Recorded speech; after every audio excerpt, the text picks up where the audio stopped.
Le Premier ministre est en faveur de la peine de mort pour les trafiquants de drogue. C'est ce qu'a déclaré Pravin Jugnauth ce matin à Nouvelle Découverte. Toutefois, le Premier ministre soutient que c'est son opinion personnelle et que cet avis n'est pas partagé.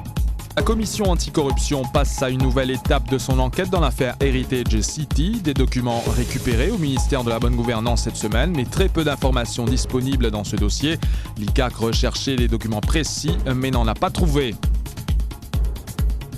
De l'héroïne estimée à 4,7 millions de roupies saisie sur une Sud-Africaine mardi à son arrivée au pays. Elle avait 3 boulettes dissimulées sur elle.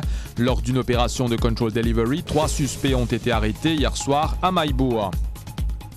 Le bureau du DPP demande à nouveau un renvoi dans l'affaire des coffres-forts contenant 220 millions de roupies saisis au domicile de Navin Ramgoolam en février 2015. Maître Denis Moutou, représentant du bureau du DPP, a informé la Cour qu'il y a un complément d'enquête policière en cours et la police attend des informations à travers une demande d'entraide judiciaire. Le directeur des poursuites publiques demande également un renvoi dans l'affaire BAI cette fois. Les sœurs Awad, Leina et Adila, ainsi que l'époux de cette dernière, Claudio Feistritzer, ont comparu devant le tribunal de Kurpip ce matin. Maître Denis Moutou du bureau du DPP a soutenu que l'enquête policière dans l'affaire BAI est bouclée, mais qu'il y a encore quelques détails à finaliser.